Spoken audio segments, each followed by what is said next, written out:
Wait. There it is. Welcome to Whiskey Uncut. I'm your host, Paul, joined by James. Hey, how's it going?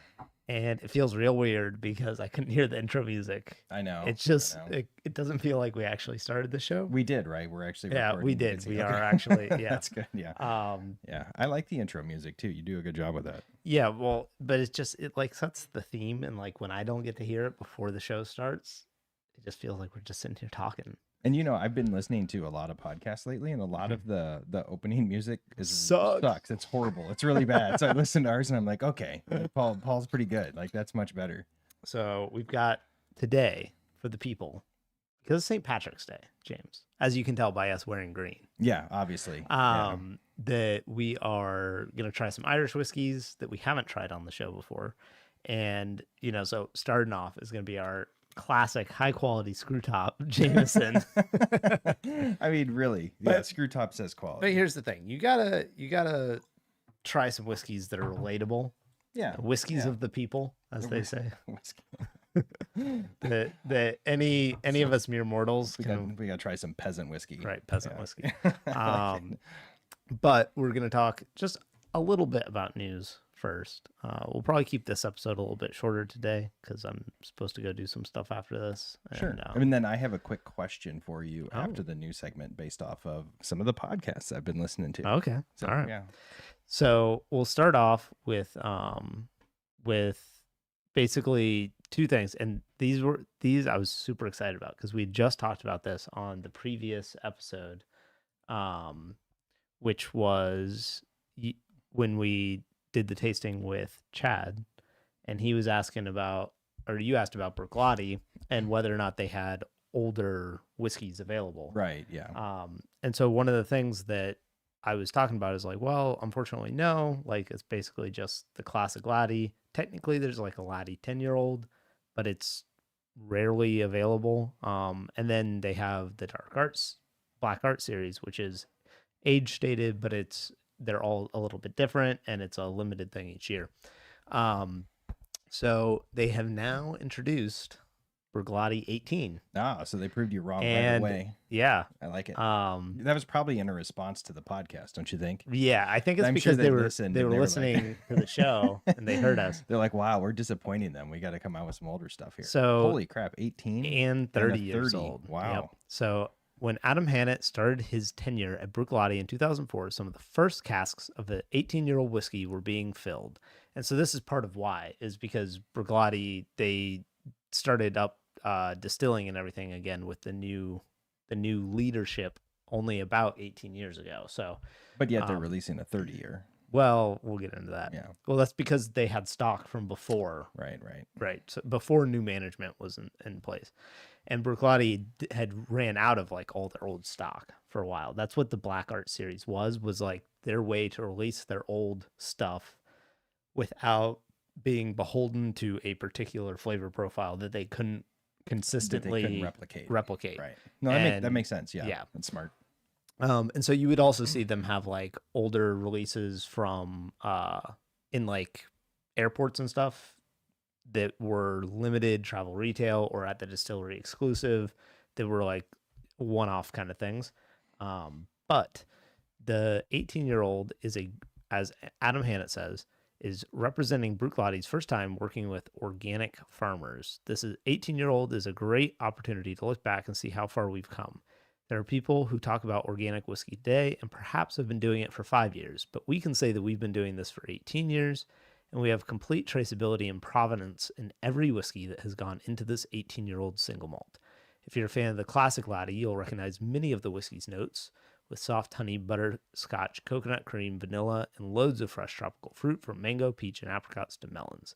Just like the flagship, this whiskey is bottled at 50% ABV. Oh, man. This one sounds like something that I want to drink. Yeah. So like a lot like I want to drink. So I ordered bottle. Yeah. Nice. So we've got one supposedly on the way. Right. So where did you have to order it from? Bruichladdich.com. Oh, seriously? Yep. They actually ship from there? I think they have a partner. Okay. Yeah, I think they have a partner, but you can purchase through their website. I kind of want to hug you. Yeah. So I'm excited. Well, and it's funny because I saw a couple of reviews pop up for this from people like on Reddit and, you know, and various other places on the internet. And the one thing that baffled me, James, because the MSRP on this bottle is $175. People were complaining about the price, and I'm like, what the F are you talking about? I think you can say it. We're far enough into the what the podcast. fuck are you talking about? Well, like, I mean, come on. Like, there's 18-year-old bourbons dude, that are way more than that. Dude, so like, it's not a big deal. The closest, like Macallan 18 is $425 now. Yeah. Ardbeg, the closest is the 19, which is $350. And Macallan 18 is 43%. Glenlivet 18 is $150. Yeah. 43%. Like there are no other naturally colored 18-year-old whiskeys being presented above 46% at all. Period. Full stop. No one is doing a 100 proof 18-year-old whiskey from like an official distillery bottling. That's not some like special edition of something. Yeah. That and nowhere near $175. And this is the first time they've released anything with these kinds of age statements. So this is not only, I think, I wouldn't have even blinked at that price. I would have expected it to be twice that. I know. I was like, what a steal. I was like, sweet, I'll buy two. But at the same time, like, you also have to realize this is different. Like, they have not released anything like this, which is why you said they don't really have older age statements. Right. So, I mean, hell, that's nothing for these days, especially when you have folks like, and I'm not shitting on Blue Run, but Blue Run is releasing, 6, 8, 10-year-old MGP for $225. Right. Like, it's silly that people get pissed about stuff, but people will literally bitch about anything. Well, and that's one of the things, like, Bruichladdich has been very reasonable with their pricing for a while. And I think people are upset because they remember, these are probably the people that have been drinking Bruichladdich for 15 years. Yeah. And they're like, well, 5 years ago, I could walk in a store and I could get Bruichladdich Black Art for $300, and it was a 26-year-old aged. So it's like, different stuff though. But that was also a ridiculous bargain at the time. Different stuff 5 years ago. And it's just like nothing today. I just about.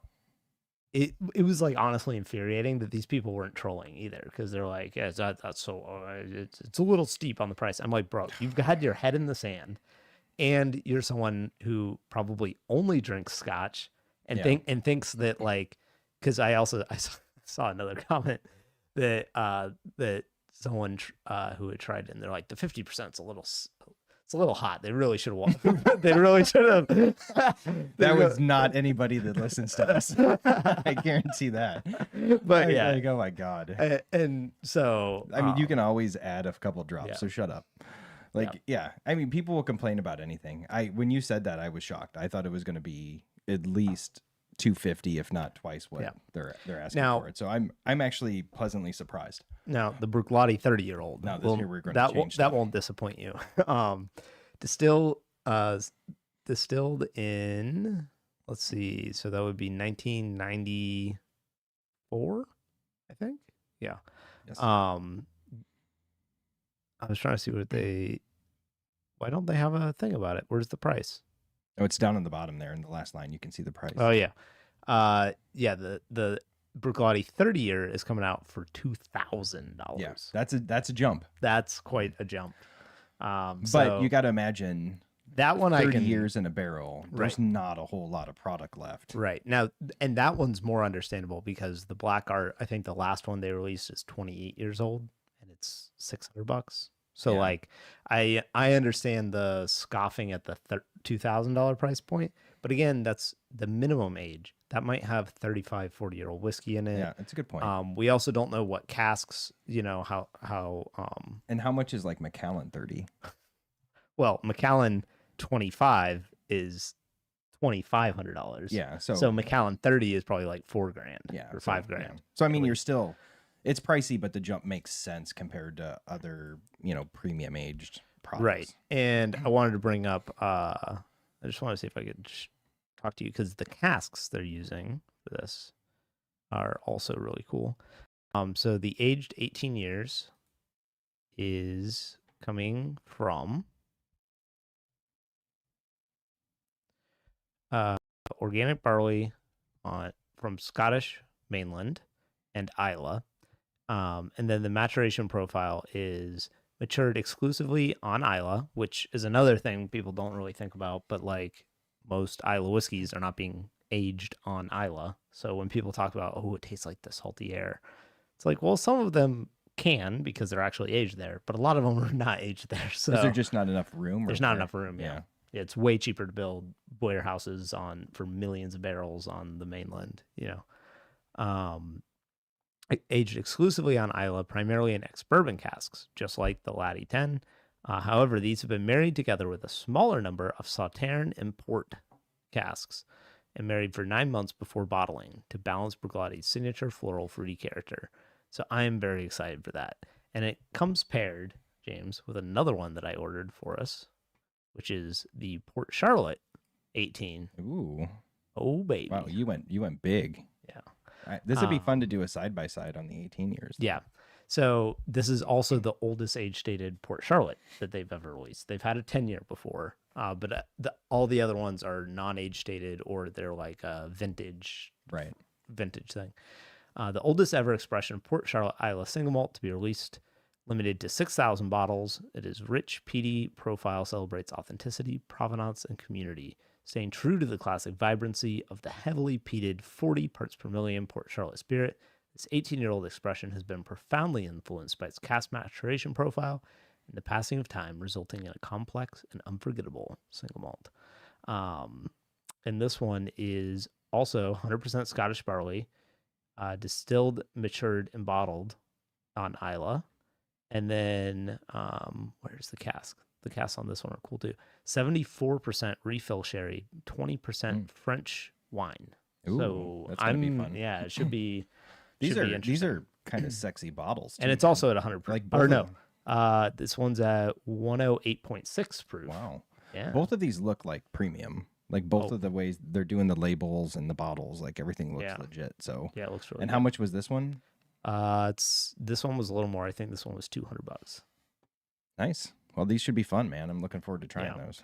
But what's funny is like because you were kind of laughing, like, well, they released and started in 2004, but they have a 30-year-old whiskey, and that brought up the other one that I wanted to talk about, which is Port Ellen. And it's funny because the headline of this article is Port Ellen unveils 2 44-year-old whiskeys to honor the distillery's opening. It's magic. We distilled these 44 years ago and then opened our distillery. Yeah. I always love shit like that. Yeah. And it's funny because, again, Port Ellen was mothballed in the 80s. Yeah. It's especially funny when bourbon distilleries do that because they open up and they have like 10-year product and everybody's like, oh, you guys do such good stuff. I'm like, MGP does such good stuff. Right. That's why you're doing it. Yep. So I bet these are a good story. Ahead of the opening of the Port Ellen distillery this March, Diageo has announced Port Ellen Gemini, a set of 2 Isla single malts, including the oldest ever expression released by the distillery with 274 sets available worldwide. Gemini marks the debut of a new square bottle for Port Ellen. Ooh. Fun. Glad the bottle's square. Master blender Craig Wilson used 3 European oak sherry butts to create the bottlings, which are named Original Cask and Remnant Cask. Both of these whiskeys were distilled in 1978. The Original Cask is bottled at 54.9%, and the Gemini Remnant is bottled at 53.6%. Which are very high proof. Those are high for the age. Well, and especially when you consider that they lost a ton to evaporative loss. Like I would expect that they release it at a much lower ABV just to have more bottles. Right. I mean, that's pretty cool. 274 bottles out of 3 European oak butts. Yeah. Which are like 5 times the size of a barrel. Yeah. So they didn't have much. They didn't have much. These are being priced. The liquid, it says the remaining liquid was reseasoned for release. What does that mean? Where does it say that? Oh, the remaining liquid was reseasoned. This remnant cask was rescued from Port Ellen before closure and sheltered for 40 years and was recovered. The remaining liquid was reseasoned. What the hell does reseasoned mean? I don't know. I assume that means they put it in another barrel. I guess they probably blended them together and put it in a new barrel. Yeah. I've never seen that term. I'll have to look into that. That's really. I could see reseasoning a barrel. Yeah. Like if you're recharging it per se with. And maybe that's what they meant. Port or reseasoning something. the barrel, recharging the barrel. Man, it says the liquid was reseasoned. It does. So I'm curious. We need to figure that out. I think there's something mistaken. That's creative marketing, is what it is. Yeah. But we'll let you guys know when we buy a bottle and try it, because these come in for the low price of $56,385. Yeah, I mean, we have money in the Patreon account for that. Right? We're obviously high rollers. So. Yeah, so that's fun. Nice. And then finally, High West, bottled and bond. I like me some High West. High West famously started distilling their own stuff like 5-6 years ago. Yeah, I think. Yeah. Before that, everything was MGP. Everything was MGP, and blending has been their primary identity. However, this says they spent originally $200,000 on aged rye barrels from MGP. Yeah, makes sense. That's a huge investment. They were kind of one of the first ones, though, that I would say, like, they were at the very beginning of getting in on the MGP, creating your own labeling off of that, right? Oh yeah, because all of the Rendezvous Rye, all of the Midwinter Nights Dram, like all the stuff that people went crazy over was all MGP. Right. And they did blend it. They did do some cask finishes on it. Right, or whatever, like the port finishing on the... Yeah, but that was all MGP liquid. And even like their light whiskey that I got early that I fell in love with, like all of that was MGP. But they did a really, really good job of blending it and doing different things to it. So in 2015, High West opened a full-fledged distillery at Blue Sky Ranch in Wanship, Utah. And by 2018, it had made changes to its original double rye recipe, replacing the 16-year-old Barton component with its own distillate. So it's funny. I remember when they did this. I remember when they I forgot that they had Barton in there too for a while because they got away from MGP. So I remember when they first started introducing their distillate into their other like replacing components, because that's when all the hype died away. Oh, Midwinter Nights Dram got noticeably worse when they started to do that. And it's funny because it's not like they replaced a 6-year-old Barton component with their new 3-year-old rye. They replaced 16-year-old. And to be honest, I don't think there was a whole lot of the 16 in the double rye. No, but there was more of it in the Rendezvous Rye. The double rye was always kind of a younger taste, but yeah, you're replacing 16-year-old distillate with your own 4-year-old distillate. Like, it's going to be different. Yeah, it's going to be very different. And so anyway, the High West Bottled and Bond Rye has been created by distillery manager Isaac Winter as a way of showcasing the distillery's capabilities. It was distilled entirely from rye, 20% malted, 80% unmalted, nearly all of which is a hybrid strain called Guitino. The whiskey was distilled at the Wanship Distillery during the latter half of 2018. It was bottled at the end of December 2023, making it 5 years old. Hey, I'm in. I'll try it. Yeah. What's that? It's $80? $80. Yeah. And is available for direct-to-consumer shipping. Oh, look at that. To 5 eligible states. Oh, never mind. So not really. I guess it's so not really. That one of those is not Florida. Yeah, most likely. No, I'd be really interested to try that. I've always been a huge fan of what High West did. High West, honestly, was one of my first nerdy bottles. Like, they had their 21-year rye, their 16-year rye. I still have a bottle, a 375 of their original 16-year rye. Mm-hmm. I think that 375 is worth more than my car. Like, it's ridiculous because that was like a huge, huge thing back in the day. So they really got me into rye. I was really sad when what I felt like the quality of a Midwinter Nights Dram dropped off. It got noticeably dillier, and that kind of annoyed me. But hey, I've tasted some of their bourbon lately that I liked. They had a cast strength series that came out that I thought was pretty solid. I'm all in on a bottled and bond rye. Yeah, I might be disappointed, but I'm all in. Well, the thing is, I've only gotten to try their distillate mixed in with MGP stuff. And so in my mind, their distillate is a negative thing because most of their stuff got worse. I think it was just so young too. But right? But I also think it's just because one, it was very young, but also it was maybe just once you get used to a flavor profile, and then it gets changed substantially. It's hard to, it's rare that's like not a decrease. Oh yeah, I mean, we saw the same thing with Smooth Ambler. Right. With the old Scout series, like even if your stuff that you come out with is good, which by the way, Smooth Amblers is not, but even if the stuff that you come out with on your own is good, it's like you said, it's different. And so the expectations are going to be set based off of what the previous releases were. And if you taste Midwinter Night's Dram like 1, 2, 3, oh my God, it was so good. And then you get into some of the later ones and it's disappointing. Right. And of course, then prices are going up. So you're paying more for a product that doesn't hit the same notes as what it did when you paid half that price. Yeah. And you get caught in kind of a little bit of a loop there. But I think what they're doing here and just kind of switching the game entirely and coming out with bottled in bond, which gives it a little bit extra like buzz, right? And $80, that's a little steep for a 5-year bottled in bond, but you know what? I'll try it. They have a reputation, so. Yep. So let's talk about Irish whiskey. Well, I want to ask you my question first. So this will just take 2 minutes. Okay. Right.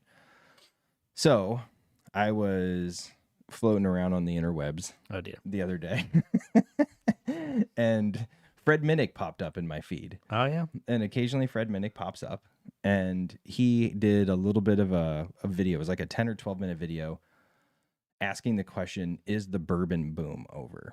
And I listened to it and I sort of paid attention. I sort of didn't. And because it seemed like clickbait, right? Yeah. And then I went to Bourbon Pursuit and I was listening to the latest episode of Bourbon Pursuit and they had one of their roundtables and there you go. They're talking about, is the bourbon boom over? And so I wanted to ask you, so here was their take on it. Well, I feel like we'd have to do an episode on this thing next week. We can, that's fine. Okay. But the basic idea that he was keying in on was that profits from MGP in particular had dropped like 20% over the past year. Of course, MGP does a lot of other things besides whiskey, right? So it doesn't necessarily mean that their aged spirit profile was getting any worse. But there was this long conversation about it. And the end up, like the final wrap up of it was really, what we're seeing instead, or is what we're seeing instead really just a change in the preference of consumers. And so their theory was that they think that the premium markets are falling off. The premium market? Yeah. So anything because Fred in the video said that retail stores, distributors are telling him that everybody's just going and buying Woodford or Makers or like their like standard shelf stuff, that they're done exploring, they're done trying different things, that it's all just about what's comfortable and what's drinkable. And so their theory was that the premium market is sort of evaporating. So anything over $100, $150, which reminds me of, people bitching about $175, right? Because they just want to drink the $50 standard. But that the other market, that kind of standard line, the everyday drinker is still really expanding. And I wanted to get your opinion on it because I don't see that. As somebody who owns a company that deals with premium spirits where bottles are over $100, I see a lot of excitement in that category still. But of course, I'm dealing with the 1 to 2% of like whiskey nerds. Right. So here's what I would say. I would say the market is starting to course correct for the fact that prices have gotten out of control. And I saw a comment on one of my Malt Mondays videos the other day, and I responded to. And they were asking, they're like, "What Scotch would you recommend between $300 and $500?" Oh man! And I'm like, "Oh, none of them." Because you know why? Because there are none. There's nothing in the price point. It like ends at 150, 200, and then goes to like 1,000. 600. And yeah, exactly, right. So so it used to be, you had all your 12-year-old, like your entry stuff was at like $50. All your 18 stuff was at like 100 to 150, depending on the distillery. And then your 25-year-old stuff was at maybe 200, 300. And then from there, maybe some really rare old stuff was like $1,000 plus. Now it's like all your entry level stuff is still in the 50 to 70 range. Right. That they've kept that pretty consistent because that's what people expect to pay for it. But all your optional purchases, all the higher tier stuff, all the 18s are now like 170, 150 to 300, 400. And then the 25s are like 600, 700 plus. Yeah. And there's nothing in between. Like, and maybe that's what we should talk about on that show, because I did the same thing when I went to Sealbox recently. Right. So I don't think it's I don't think it's driven by consumers not wanting to explore those higher tier stuff. I think I think on the Scotch side, I think it's a price stratification where there's just too large a jump now between tiers that people can't afford it anymore. I think with the bourbon and rye side, I think it's just the perception of if it's not allocated, it's not worth actually like spending any money on. Like, to be honest, like it's really hard because so yeah, we should do an episode on this soon. But like, I went to Seal Box and I was tooling around on Seal Box, and our stuff is on there, so I always kind of like to check in and see what else is in the price range. And you can sort by price, and there are a billion whiskeys at $99. Like, there's a ton of them. Yeah, and then there's a ton at like $250 plus. Right. But you're right, that space in between doesn't really exist. That's a huge delta. Yeah. Right. It just doesn't really exist. And some of the things that are $250, $300 they look similar to the hundreds, but they have some sort of like buzz that gets them that money. But it would be interesting to look at. So maybe it's just that the middle tier is sort of disappearing. Yeah. And I think with American whiskey, I think that the secondary market is still prevalent. Yeah, it is. And the issue with that is I think distilleries are hesitant to raise the price of their premium releases too much, although they have conceded relative to the beginning of the bourbon boom. But like, I mean, those special editions or whatever, the limited releases, they're coming out in the $150 to $200 price range, which I think is the upper limit of where the vast majority of whiskey enthusiasts can afford. Is that kind of, especially if you want to buy multiple bottles of things and you want to continue to grow your collection, you can't be spending much more than that per bottle. Right. And like, I've seen over my entire time in the community, there's a vast majority of people that their cutoff is at about $100, and the next big cutoff is like the people that are willing to go up to like 200, 300 for a nice bottle. And then after that, there's the select few who have like 7,000 bottles in a storage locker who will just buy anything. Regardless, because they view it as an investment, or they're just fabulously wealthy. Yeah. But they're the minority. And so I think as the price tiers are stratifying out, you're completely losing that second group of people, which is like you and me, which is like most of our stuff is $100 or less. Yeah. But we're willing to spend 200, 300 on the right bottle at the right opportunity, but they don't exist anymore. Right. Like there's nothing, there's nothing to buy. So no, I agree. We'll do a little homework and we'll do that show coming up. That'd be fun. All right. So I wanted to taste through Jameson, figure out what the best bottle of Jameson is. You brought another bottle. I thought we could end on Blue Spot. Oh, we can end on Blue Spot. Just because Blue Spot. Technically, they're made by Jameson. So yeah, and it's still one of my favorite Irish whiskeys. Yeah, it is. So we have Jameson, the standard, versus Jameson Black Barrel versus Jameson 18 years old. I don't know if you've had that one before.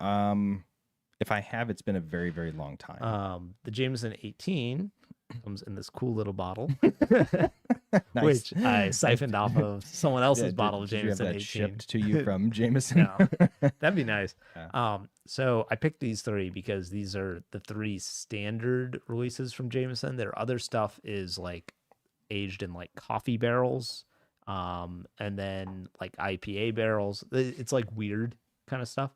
The only one that I don't have is the Jameson 18, the Bow Street edition, which is the higher proof edition, which I wish I had, but I've tried to get it before and it's always out of stock. And so obviously this is getting ready for St. Patrick's Day, and Jameson is going to be a popular pour over St. Patrick's Day. So this is a good pull. Right. And I will say a lot of times when I go, it'd be fun to try these side by side, because a lot of times if I go to a bar, like especially if I'm going to a sports bar and I'm watching like UFC or something like that, they usually have garbage. Right. I will get Jameson Black Barrel though.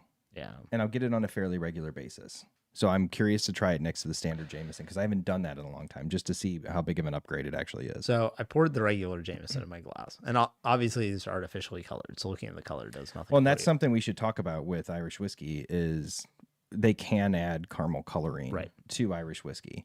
There's certain regulations, and I was actually surprised. I had to look up a few of the regulations before we did this. obviously malt has to be in the grain bill, Mm-hmm. but it can be any other cereal grain mixed in with Right. it. So it's not going to be as malty as like a Scotch. Right. And especially this is a blended Right. Irish whiskey, Right. not single pot still, which is Right. all barley. Right. So, and here's the other thing I didn't know. The regulation is that it has to be pulled off the still at 94.5 ABV or below. So essentially the legal cutoff of vodka. So you can basically distill it at like a light whiskey. Yeah. And then age it in a used barrel for 3 years. Right. And it's Irish whiskey. So yeah, that's what I talked about before with Scotch. The 190 proof is the distillation. I don't know. Like insane. I don't know how many people do that. Right. But you combine the fact that you have mixed grain mash bills, triple distillation, used barrels, you use triple distillation. Like that's why it's so light. And that's why I think a lot of people find Irish whiskey boring, particularly in comparison to Scotch. Don't call it boring, James. That's not nice. It's St. Patrick's Day. I said some people. Where's your Irish I said heritage? some people. Your Irish. There's ones that are not boring, but as a whole, it's a much softer profile whiskey. Yes. It's particularly if you're used to drinking bourbon or you're used to drinking Scotch. Yeah, for sure. And I think Irish whiskey is probably if you have someone in your life that you want to get into whiskey in the first place, I think Irish whiskey is the place to start. Because I have been taking a couple sips of this Jameson so far. I keep smelling it, thinking I'm going to smell something, and there's nothing to smell. No. But I've taken a couple sips. I've had to check and make sure whether or not I sipped that or my water. And it's pretty light, man. Dude. And you can look at the color, like and the color is very obviously artificially colored. Yeah, like there's no way anything that dark has that little flavor. But even then, I would color it darker than this if I was going to do it. But yeah, I mean, they're trying to be somewhat honest. It's a very, very light. It's very easy to drink. That's what I gotta say though. As far for Jameson, in its defense, it is like head and shoulders above, I would say, any other like $20 bottle of like really like low tier. Actually, it might not even be $20 a bottle. It might be less than that. Let's look. I'll look while you're look it up. Because like, in terms of just what people are usually looking for at that price point, which is just smooth, like it's like your pseudo premium, like that you're gonna just get a shot glass of or something. It's like markedly less terrible than its competition, which is like Proper 12. Oh man, or like the basic Teeling stuff, or it looks like right around $20. Yeah, like $20. Like. And certainly if you spend $20 on like a blended Scotch, it's going to be rough by comparison. And Proper 12 tastes like gasoline. Yeah. It's horrible. So I do think it's impressive. And, when you go to Jameson, there's a reason why they can give you a side-by-side of this with like Johnny Walker Black Label and, something else and be like, see how amazing Irish whiskey is? Because it's usually people that don't drink whiskey go into that. Nice and clean. And it's so light and all it tastes like is a little bit of apple and like a little bit of caramel. That's they're like, you see how in these other whiskeys the flavor gets in the way? With Jameson, the flavor doesn't get in the way. You can just enjoy it. It doesn't interfere with your experience at all. Oh my gosh, dude, that's funny.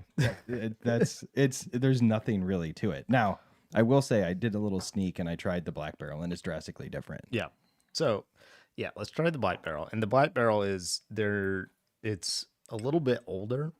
I always thought it was at slightly higher proof, but it's not. It's still at 80 proof. But they do a double charred bourbon barrel finish on it. And that delivers a unique spiciness, vanilla sweetness, and nutty notes, as they say. Nutty. Oh, that's a good one. This one, we should say, obviously does not have the screw top. No. So you're already up in a different price bracket. Right. What is this, like $40, $30? Yeah, I think it's usually $40 a bottle. And plus you get like the heavy glass bottom. Like it looks different. It's a substantial step up in terms of that. And this is seriously like if I go to a bar and they don't have much, most people carry this because it's sort of ubiquitous. Like you always see it everywhere. And I happily buy it. Mm. It's easy. It goes well with like wings and watching a UFC fight. It's not a bad bottle. Honestly, like this to me is the least Irish whiskey of all the Irish whiskeys that I've had, probably. Maybe that's why I like it. It tastes a little more bourbony. Right.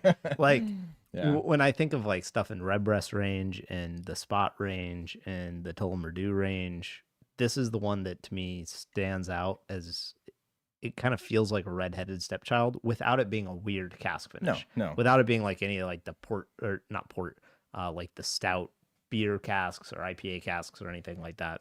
It adds a lot of flavor. It's so robust on the aroma. And they can't add artificial flavoring in Irish whiskey, just the color. So it still has to like be legit flavor profile. But I think it adds a lot. It's a heavier, it's weightier. If you're a bourbon drinker, this is going to be more appealing to you. And it's more of a sipper. Like, I don't know that I would sit around and sip regular Jameson. Yeah. But I would sip this. Yeah. It's interesting because even though it's still at 40%, it's noticeably less smooth, you know? Like it's got some edges to it. Like it has some edges to it just from that extra barrel char. Like it's got a little bit of weight. Yeah. To it, despite the proof not increasing, and it's noticeably like thicker too.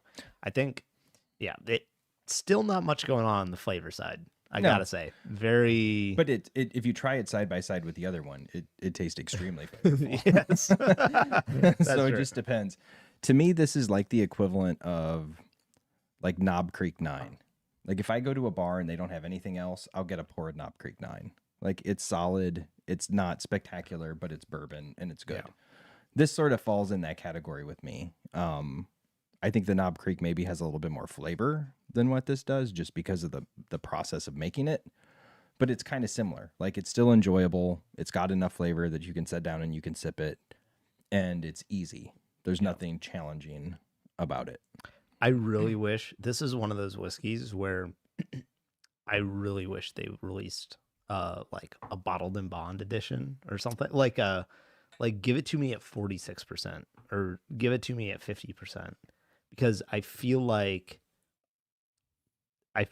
this has enough flavor at 40% that it's like you can just tell. You can tell like there's something better just on the other side of not being watered down to an inch of its life. And I had a friend who visited the Jameson distillery, and I think you can fill your own bottle of Black Barrel. That'd be cool. But it's still proof down. Like you're still getting it at 80 proof or whatever it is. Because she let me try it and I was like, yeah, it just tastes kind of the same. Yeah, it would taste. So it's really just the experience, right? They just dump a bunch of it into a barrel that you pull it out of the barrel. So you look like, it looks fancy. Yeah. But she got super excited about it. So it worked, right? She ended up buying a couple bottles of it and she's not really even a Jameson fan. But it's noticeably better. And to me, it's well worth twice the price point to move up from the standard Jameson to the Black Barrel. Although, if you are in search of the whiskey that you can drink absentmindedly and not even notice that you're drinking whiskey, if you want one you can confuse with water. Right. It's not quite there. And certainly if you're doing mixers, like if you're doing a cocktail, I wouldn't waste the extra $20 for the Black Barrel. Jameson is a fantastic whiskey for cocktails, depending on what kind of cocktail you're doing. But there's one that I used to make called Irish Polar Bear. I haven't heard of that. It's super good. It's like vanilla ice cream, of course, mint Oreo, and like how would that be? I don't know whatever you Kahlua use. and Irish whiskey. Oh my god, it doesn't even taste like Irish whiskey. No, it doesn't. But it's so good. Yeah. It's like one of those dessert drinks. It's just like incredibly dangerous. Oh my god, I'm sure. Anyway, yeah, I think Jameson Black Barrel, $40, good, reasonable. I still think you can't beat bourbon in the affordable price range, though. It's really difficult. I don't understand, because like I feel like Irish whiskey should be also very cheap, and it is, relatively speaking, but it's something about the fact that I think they only offer pretty much all Irish whiskeys at like 80 proof. Yeah. That they've leaned in too hard to their thing of being like light and approachable. And of course, I mean, there's import costs and whatever. But like still, bourbon overseas isn't as cheap as it is in the United States. Yeah, like, that's true. So it's sort of relative. But that's a good thing. Like your locally made products should be, I think, a better value. Better value. They should be a better value. True. All right. Now you said the 18, so we're moving on to the 18 here. You said this is fairly readily available too, right? Like I never look at Irish whiskey, so I have no idea. Yeah, I would say it's pretty available. It's like $200. Oh wow, okay. So that's a huge jump. I know. We missed that whole middle category again. See, this is my point. Yeah. Jameson used to have, I can't remember what they called it. It was called like the Distiller's Reserve or something that was in between. It was the $100 bottle that sat between the Black Barrel and the 18-year. And it was honestly pretty good. But I think it was non-age statement. I think it's one of those things where it's like, like nobody was super excited about it. super excited about it. It didn't have a hook. Right. Like the Black Barrel or the 18. What's crazy to me about the 18, as soon as you smell it, is it's just got so much more. Yeah, it smells like whiskey. Yeah. Yeah. But it's got like layers to it. I mean, it's just gentle layers. Gentle layers, but we're still talking 80 proof. No, I think the 18 is I haven't sipped it yet, 86 proof. 3 whole percentage points. Wow. It's going to make a huge difference. I'm pretty sure. I meant to write it on the bottle. I mean, it definitely has a bigger pop of flavor. Yeah, I'm pretty sure. Yeah, 92 proof. 92 yeah, proof. 46%. Yeah, it's noticeable. And it is much better.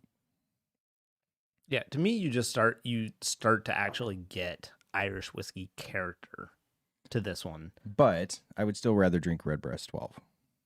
You think so? Yeah. The cast strength one, yeah. Well, especially the cast strength. But just in general, I think I'd rather drink Redbreast 12. Given the price point as well, because this is going up into premium land. And getting back to your point, I think there's much better $200 or $100 bourbon bottles than a $200 Jameson 18. Yeah, but none of them will just caress your mouth as softly as That's this true. will. That's true. And this is, I will say, it comes in a green box with a green label. So if you're going to go into St. Patrick's Day, like this is about as good as it's going to get for you. And honestly, I think this is a unique point here. I think a lot of times when you get into luxury whiskeys, you get into $200 rye bourbon, they're not fan favorites, right? They're going to be a little bit nerdier. They're higher proof. It's not necessarily going to be a crowd pleaser. This, I think, is an example of a crowd pleasing whiskey that's still premium. Yeah. Like you can pour this at a party. You can pour it to people who do not have a ton of experience and just say, hey, this is something special. You can pour it to people who have a lot of experience like us and they're still going to enjoy it. So I think this is a crowd pleasing premium whiskey, which I don't know that happens very often. Well, not in America. No, because everything gets too high proof and you start to immediately exclude people. No, I think this whiskey hits exactly what it's supposed to be. And that's why I always rate this whiskey pretty highly, is because it offers a significant step up in complexity from the other Jameson products without being overbearing. And I think... And it does it with, it's only recently gone to $200. It was like $140 before that, $150. And it would be a good buy at that range. Right, which it's a much better buy at that range. But it's still, in today's, pricing, it's undercutting a lot of other more premium stuff. I think it's just for me, and this comes back to like what you talked about. To you, the category of Irish whiskey is boring, and that's what this is trying to be. Is like the perfect Irish whiskey, the perfect level of boring. That's what they're shooting for. It is just boring enough. But you know what I mean. No, I know what you mean. It's not. Whereas like Blue Spot is like, how exciting can we be for $150? Jameson 18 is, how refined and elegant can we be at $200? And I think it strikes that on the head because you get like these layers of dark fruit and and I can spice and like a little bit of, you can smell the age, you can smell the old barrel on it. And I think I would call it delicate. I think it's delicate. I can also see elegant because I do think that it has some layers to it and some complexity to it. And I could see somebody drinking it and saying it's flat because it doesn't have quite the pop that you normally get. Right. But I think it's really good. And it is definitely a step up. But if I'm going to pay $200 for it, I would expect it to be a step up. Tastes like milk chocolate too. So it does have a little bit of that to it. The thing I think is there's like I think the disconnect that I feel like you tend to have because you drink so much high proof stuff. Oh Jesus, it's insane. Is just well, yeah. But see, this is the problem. Now you brought Blue Spot. It's just gonna shit all over Jameson 18. Even though it's half the age. Yeah, not even. Yeah. Is like you really gotta, with these lower proof whiskeys, you really gotta let them sit in your mouth and actually roll it around your whole mouth because you won't get any flavor if you don't. No, like if you just take a sip and swallow it, like it just won't taste like anything. You got to really let it linger. Well, and that's what's good about it is you can do that without like ripping your taste buds off. Right. Yep. You kind of have to do that with all whiskey, to be honest. Like if you don't really coat your mouth, like you're missing out on a lot. And that takes some time. That does. So, dude, this weekend. So this is while you're pouring the Blue Spot, I'll tell you a story.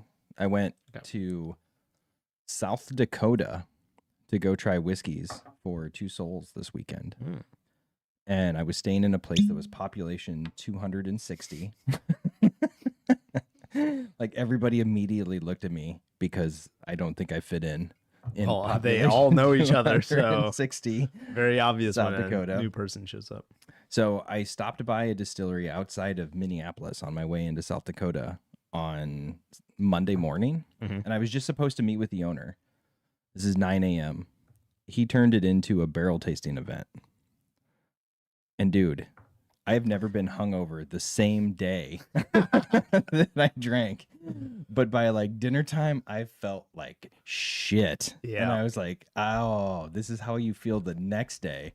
But I felt it at like dinner. Dude. Because I went through like 15 barrels. Yeah. All cast strength, all like at 9, 10 a.m. And it was bad. Oh, that's amazing. I'm too old for this shit. I'm way too old for that. That's exactly how I remember visiting Isla being when I did the private tasting with the warehouse tasting with Ian MacArthur at Lagavulin. I mean, he was just pouring you that much in your glass straight out of the barrel.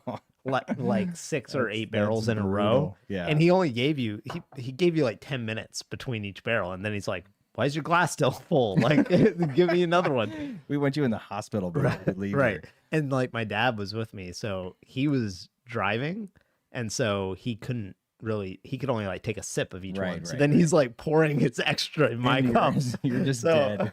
I think I probably had like at least, I don't know, probably like 10 like glasses of I don't know how you survived.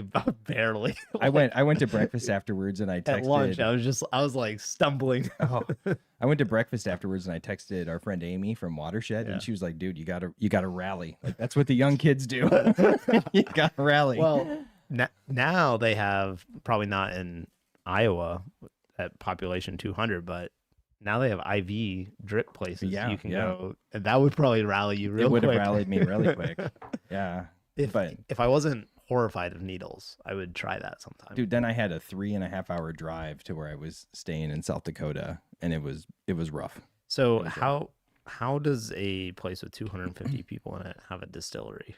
The distillery is in the middle of nowhere. I can show you some pictures of it. Like there's nothing around it. It's all farmland. It's a family farm, kind of like J. Henry. All right.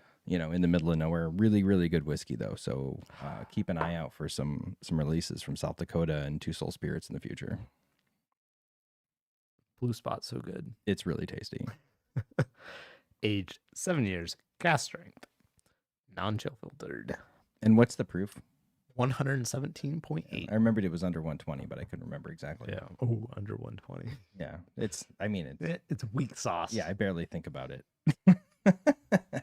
But it shows you, though. I think this is interesting because it shows you how much flavor you can get out of Irish whiskey at a higher proof, even if the age statement is a lot younger. Like, this is really tasty. There's a lot going on in it. Oh, man, Blue Spot is just, that is still, I think, my favorite Irish whiskey. We haven't tried Gold Spot on here yet. No. I want to try Gold Spot. But like Blue Spot there's, first of all, super heavy on the sherry wine, like cask finish. I don't remember exactly which barrels this is using. This is using bourbon, sherry, and Portuguese Madeira barrels. Yeah.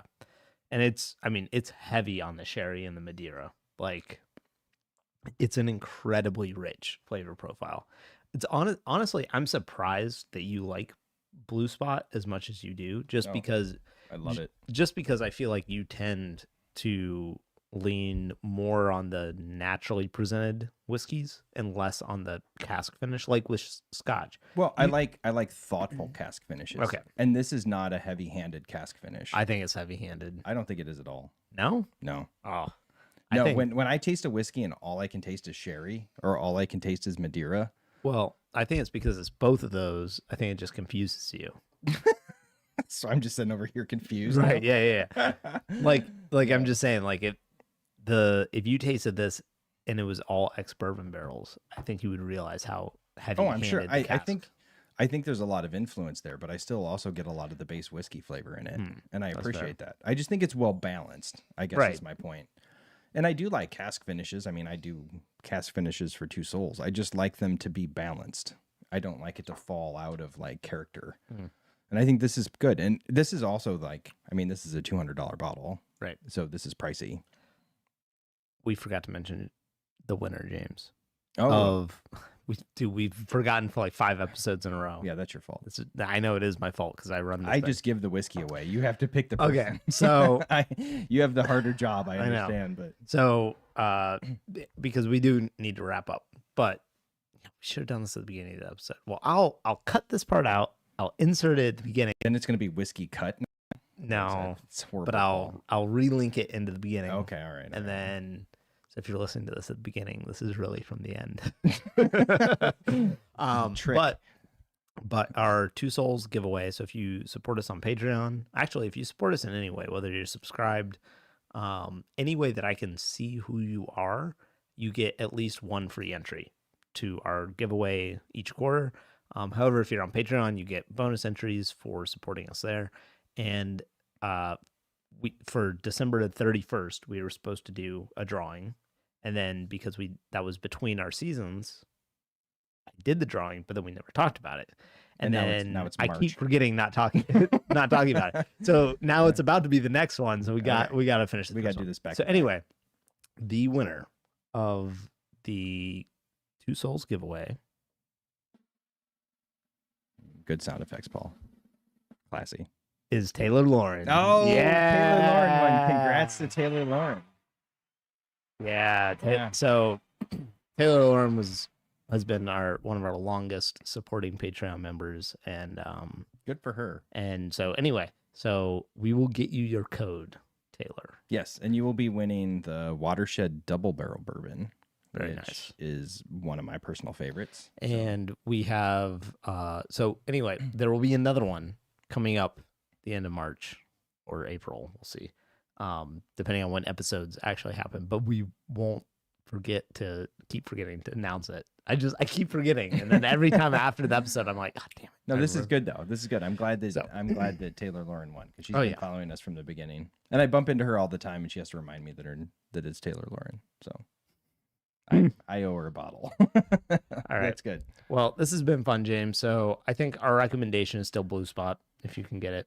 Yeah, and I think if you are looking for something Blue Spot's that's rare, just readily available and affordable, Jameson Double Barrel or Jameson Black Barrel is solid. But if you're a fan of the light, the elegant, the refined character of Irish whiskey, and you do want something that's top shelf, I think Jameson 18 is honestly fantastic if you know that you're a Irish whiskey fan. If you're someone that's just like, let me dabble in Irish whiskey, I don't think it's the right spot to go because I think you're going to be kind of somewhat disappointed at the just because it is so light. Even at 46%, it doesn't strike you as much heavier than the other two. It's just, it's got a lot of nuance to it, but it really, you got to fight for it. Right. So no, yeah, I agree. Anyway, this has been fun. Yeah. Happy St. Patrick's Day. Yeah, go get yourself some Irish whiskey. Yeah, go drink some Irish whiskey. And what else do you do on St. Patrick's Day? Some green beer. Oh yeah, green beer. Throw up in the street. I saw a lot of that when I was in college. We should have gotten green food coloring and put it in our whiskey. It would affect the flavor. We gotta go uncut, unfiltered on here. We can't. No additional additives, Paul. All right. I do want to order at some point. I want to order some of the caramel coloring that they use in Scotch and see if we can tell. I'm in because I'm convinced that I can. I'm convinced that you can't. So we should do it. Like we should do it. Every time I taste like Lagavulin or like a whiskey that I know has artificial coloring in it, I feel like I can tell like there's this like bland aftertaste that I think it's the same thing as you sending me texts that say you're swole. Like I just don't believe you at all. Okay, first of all, I have recomped 4 pounds so far. That's huge. That's big. If you have 0 pounds of muscle, James, and now you have 4 pounds of muscle, that's a huge gain. Huge gain. You are so big now, Paul.